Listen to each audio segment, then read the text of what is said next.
बच्चों, स्वागत है आप सभी का इस चैनल पर। चलिए, कक्षा 9वीं के त्रैमासिक परीक्षा के गणित विषय के प्रश्न पत्र में किस प्रकार के प्रश्न आने की संभावना है, हम इस प्रश्न पत्र को अलग अलग पार्ट में आपको देंगे। तो चलिए शुरू करते हैं, किस प्रकार के प्रश्नों के आने की संभावना है। अगला प्रश्न है 17वें नंबर का। जैसा कि हम देख रहे हैं, यहाँ पे गुणनफल ज्ञात करना है x गुणित 5 और x धन 10। यहाँ पे जैसे कि हम प्रश्न देख रहे हैं, x धन 5 गुणित x धन 10 का गुणनफल ज्ञात करना है। और यहाँ पे इसे सरल कर दें तो सरल करने पर हम पाते हैं कि यहाँ पे हम x का पहले इस कोष्टक में गुणा कर दें, फिर धन 5 का गुणा कर दें और लिख दें इस तरीके से। कोष्टक हटाएं तो x का गुणा x में करने पर x स्क्वायर धन 10x धन 5 का गुणा करेंगे 5x धन 5 धन 50। इस प्रकार से 10 और 5 को जोड़ेंगे तो 15x प्राप्त हो जाता है। इस प्रकार से हमें बहुपद मिल जाएगा x या 2 धन 15x धन 50। अगला प्रश्न हम देख रहे हैं, यहाँ पे अथवा में गुणनखंड करना है x या 2 ऋण 25y की घात 2। तो यहाँ पे गुणनखंड करने के लिए यहाँ पे सबसे पहले इसको 5y की घात 2 लिखा जाएगा। और इस सूत्र का उपयोग करते हुए, जैसा कि हम देख रहे हैं, ये सूत्र है x a का घात 2 ऋण b का घात 2, और इसे हम लिख सकते हैं a धन b और a ऋण b। यहाँ पे हम x धन 5y और x ऋण 5y लिख देंगे। इस प्रकार से इसे हल कर लेते हैं। 18वां प्रश्न यहाँ पे हमें दिखाई दे रहा है, सीधे गुणा किए बिना सरल करना है। तो यहाँ 105 को हम 100 धन 5 और 106 को 100 धन 6 लिख रहे हैं। यदि हम 100 को x मान लेते हैं और 5 को a, और इसी प्रकार से 100 को x और 6 को b मान लेते हैं, तो मान रखने पर हम पाते हैं कि यहाँ पे 100 की घात 2 को 10,000 लिखा जाएगा। और यहाँ पे 6 5 11, 11 का गुणा 100 में कर देंगे और इस प्रकार से 5 का 6 में गुणा होकर यहाँ पे 30 मिल जाता है। और सरल करते हैं तो यहाँ पे कुल हमें आंसर निकल के आता है 11,130 के रूप में।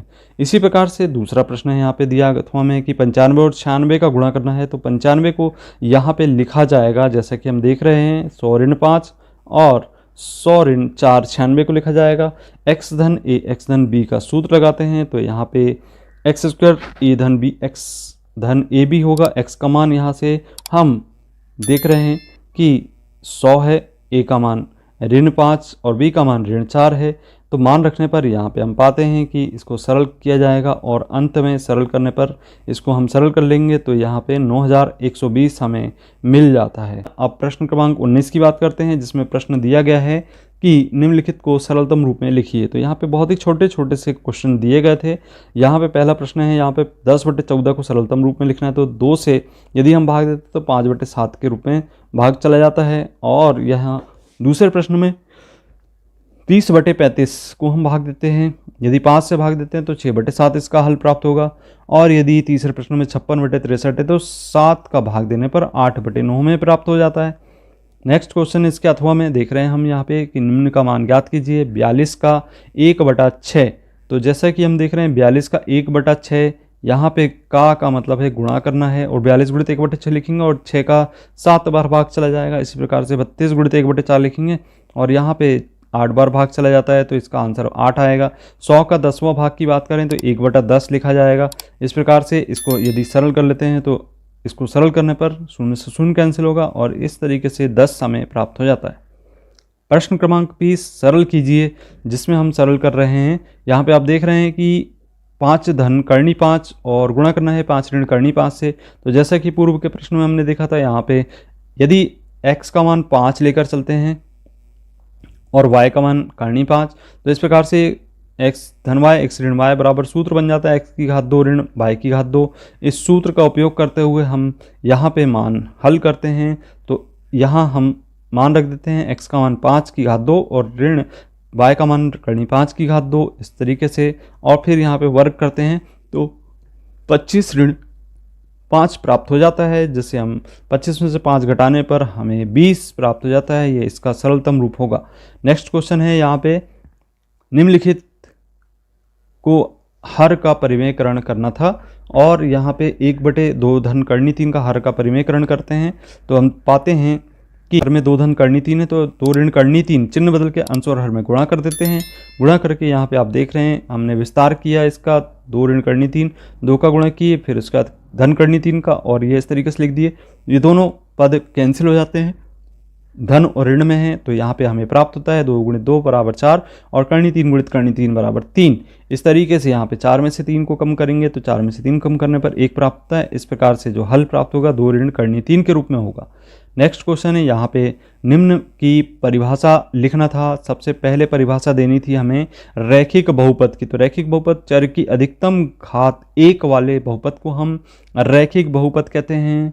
और यहाँ पे उदाहरण देख रहे हैं 4x धन 5 और 2x ऋण 1 है, ये उदाहरण आपको दिखाई दे रहे हैं। नेक्स्ट है यहाँ पे द्विघात बहुपद की परिभाषा लिखनी थी। तो यहाँ पे लिखेंगे चर की अधिकतम घात 2 वाले बहुपद को हम द्विघात बहुपद कहेंगे। यहाँ पे एग्जाम्पल भी दिए गए हैं 2x की घात 2 धन 5 और 4x की घात 2 ऋण 3x धन 7। इस प्रकार से ये रैखिक बहुपद द्विघात बहुपद का परिभाषा था और की परिभाषा थी। और इसके बाद यहाँ पे अथवा में आप देख रहे हैं कि प्रश्न दिया गया है निम्नलिखित बहुपद x की घात 2 धन 2x धन 1 का मान ज्ञात करना है। लिख लेते हैं px बराबर x की घात 2 धन 2x धन 1 और यहाँ पे p1 x का मान 1 रख रहे हैं, तब x का मान 1 रखने पर यहाँ पे x के स्थान पे 1 रखेंगे और सरल करेंगे तो यहाँ पे हमें 4 प्राप्त हो जाता है। इसके बाद इसी तरीके से यदि हम यहाँ पे x का मान ऋण 1 रखेंगे तो ऋण 1 रखने पर आप देख रहे हैं यहाँ पे ऋण 1 रखा गया और इसे सरल किया गया तो 2 में से 2 कम कर दिए, 0 हमें प्राप्त हो जाता है। 22वां क्वेश्चन आप देख रहे हैं, यहाँ पे सरल करना था, घातांक के नियम पे आधारित क्वेश्चन है। पहला क्वेश्चन यहाँ पर 2 की घात 2/3 और 2 की घात 1/3 इसको हमें सरल करना था। तो घातांक के नियम जैसा कि हम जानते हैं कि 1 की घात m इंटू 1 की घात n बराबर 1 की घात m धन n होता है। घातांक यहाँ पे जोड़ देते हैं और जोड़ के इसको हम लघुत्तम लेके सरल करते हैं तो पाते हैं 2 की घात 2 3/3 प्राप्त होता है और इस तरीके से कैंसिल हो जाता है 3 से 3 और हमें 2 प्राप्त हो जाता है। तो इसका आंसर आएगा 2। नेक्स्ट क्वेश्चन यहीं पे आप देख रहे हैं इसके अथवा में कि 11 की घात 1/2 और 11 की घात 1/4 को सरल करना है। तो इसको हम सरल कर लेते हैं। यहाँ पे दिखाई दे रहा है, यहाँ पे चूंकि 1 की घात m और 1 की घात n बराबर 1 की घात m माइनस n होता है तो यहाँ पे घातें घट जाती हैं जबकि आधार समान होते हैं। तो यहाँ इसे सरल करते हैं, सरल करने पर देखते हैं कि घात में आ गया 2 ऋण 1/4 यानी 11 की घात 1/4 इसका आंसर आएगा। चलिए अब अंतिम प्रश्न यहाँ पे सत्यापित करना था। इसके अथवा में यहाँ पे आप देख रहे हैं 22वें प्रश्न के अथवा में प्रश्न है कि 125 की घात 1/3 है। तो 125 की घात 1/3 को हम सरल कर लेते हैं। तो यहाँ पे हम 125 की घात 1/3 को सरल करते हैं तो यहाँ पे 5 की घात 3 लिखा जाएगा, गुणनखंड निकाल लें और 3 से 3 यदि कैंसिल कर देते हैं तो 3 से 3 कैंसिल करने पर यहाँ पर केवल हमें 5 की घात 1 प्राप्त होगी। इस सूत्र का उपयोग हम कर रहे हैं 1 की घात m इंटू n का। नेक्स्ट क्वेश्चन है यहाँ पे 64 की घात 1/2 है, इसे कुछ सरलतम रूप लिखना था और यहाँ पे चूंकि 8 की घात 2 लिखा जा सकता है 64 को और यहाँ पे इन घातों का यहाँ पे गुणा कर देते हैं नियम के अनुसार, घातांक के नियम 2 से 2 कैंसिल करते हैं तो यहाँ पे केवल हमें 8 प्राप्त हो जाता है। अंतिम प्रश्न है, यहाँ पे हम देख रहे हैं कि लिखा हुआ सत्यापित करना है कि 2 और 0 बहुपद x की घात 2 ऋण 2x के शून्यक हैं। तो यहाँ पे सिद्ध करेंगे हम कि बहुपद शून्यक हैं अथवा नहीं।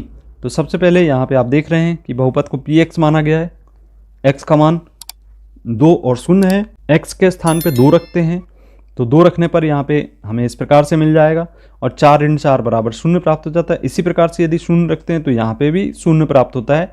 इसका अर्थ ये है कि बहुपद का मान 0 प्राप्त होता है, दिए गए मान 2 एवं 0 बहुपद के शून्यक होंगे। इसका अथवा में दिया गया था कि हमें x की घात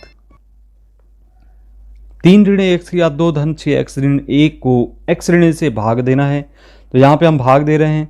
सबसे पहले यहाँ पे इसका पहला पद है x की घात 3, इसमें इस x का भाग देते हैं तो यहाँ पे x की घात 2 प्राप्त होता है, x की घात 2 लिखेंगे और इसका गुणा यहाँ पे इसमें करके यहाँ नीचे लिखेंगे और यहाँ नीचे लिखेंगे तो x की घात 3 x की घात 2 प्राप्त होगा और इसको घटाएंगे तो ऋण और धन चिन्ह में परिवर्तन होगा और यहाँ पे हम इनको आपस में कैंसिल कर देते हैं जैसा कि हम देख रहे हैं और इसको भी कैंसिल कर देते हैं। दोनों धनात्मक और ऋणात्मक संख्याएं एक समान हैं। अब आएगा यहाँ 6x ऋण a, पहला पद है 6x और इसमें इस पहले पद से भाग देते हैं तो 6 प्राप्त होता है, धन 6 यहाँ लिखेंगे और इस तरीके से यहाँ पे चिन्ह परिवर्तित करते हैं। तो 6x ऋण 6a को हम ऋण 6x धन 6a के रूप में मानते हैं, तो यहाँ पे दोनों कैंसिल हो जाती हैं। 6a में से एक a घटाते तो 5a हमें प्राप्त हो जाता है। इस प्रकार से आप भागफल देख रहे हैं कि भागफल हमें x स्क्वायर धन 6 प्राप्त हुआ है और शेष फल 5a के रूप में प्राप्त हुआ है। अगले पार्ट में हम आगे के प्रश्नों को हल करेंगे। धन्यवाद।